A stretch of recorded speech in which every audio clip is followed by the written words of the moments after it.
Uganda has made remarkable strides amidst difficult global economic challenges. Overall, inflation remains subdued and economic growth seems to be recovering. Joining us on the line from Kampala on investing opportunities in the country is Zachary Latif, investment banker at TLG Capital Investments. Zachary, thank you so much for making the time to join us. Perhaps for me, the most interesting thing is that we're seeing GDP forecasts currently dipping, but with lots of optimism that this is going to bounce back in 2014. Can you give us some insight in terms of where's this optimism coming from? Well, Uganda happens to have the distinction of being one of the youngest countries in the world. It has an extremely young population, so there is some expectation of the demographic dividend. Furthermore, the government is very investor-friendly as well, so they're trying to encourage inflows into the economy from foreign investors. You know, as I can see on the ground here, it's very, very receptive to essentially, the global economic sphere. And I think also what's going to help Uganda is trying to keep inflation under control. So, and with the rise of the East African community as well.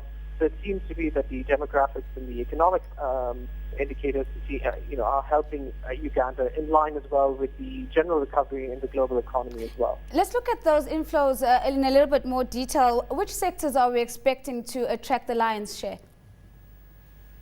Well, first of all, of course, the fact of the matter is that Uganda has discovered oil reserves, so in the north and the eastern parts of the country. So in that sense, that's going to bring in, foreign direct investment from them. But furthermore as well, I think a lot of investment firms are beginning to understand Uganda as a great jurisdiction to operate out of.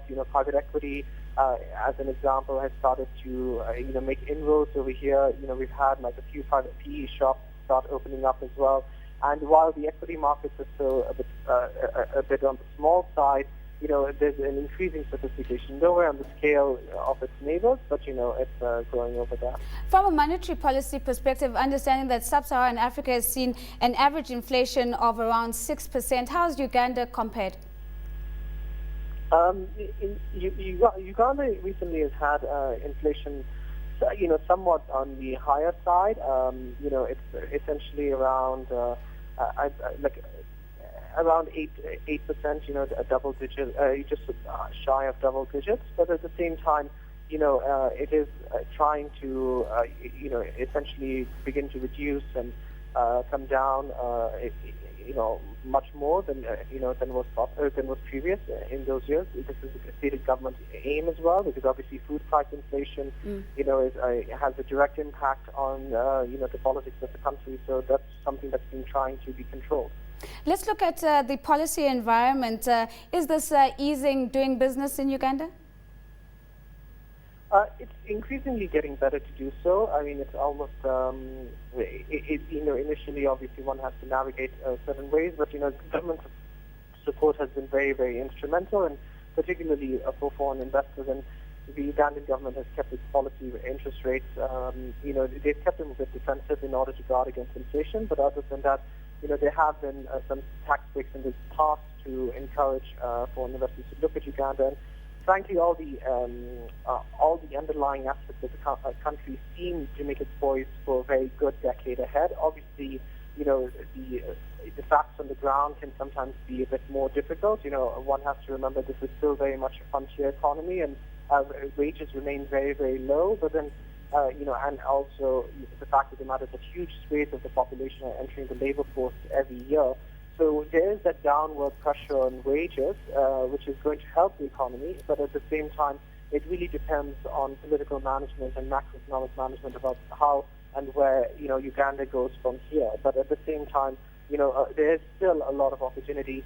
The real estate market has been, tapering off, in the last 6 months to a year, but beyond that, there's a steady wave of optimism and positivity about where this could go. Right. I've got just about a minute left, Zachary, so very quickly, if you give us some indication of the political environment and whether there are any red flags that one needs to look out for that could have an implication for investor perception. Well, it's an extremely, even though there are Yeah, there are certain factors that sometimes make it difficult to do business. But I think we've had a stable government for the past 20 or so years, which helps very strongly. Elections are coming up in a couple of years as well, so that's going to be somewhat interesting. I think also what the country has been able to avoid is the turmoil surrounding a lot of its neighbors. Remember, in the community, you have South Sudan, DRC, and even Kenyan political violence, which sort of marks out Uganda, which is relatively very stable. In light of the recent terrorism, there was a huge step up in security, so that also helped very strongly in trying to safeguard and assure perceptual risk as well. So all in all, the environment is stable, but obviously it really is something to watch and ultimately to experience as well, because the ground reality is very different to global perception. Zachary, thank you so much. Certainly sounds like Uganda is open for business. That was Zachary Latif, investment banker at TLG Capital.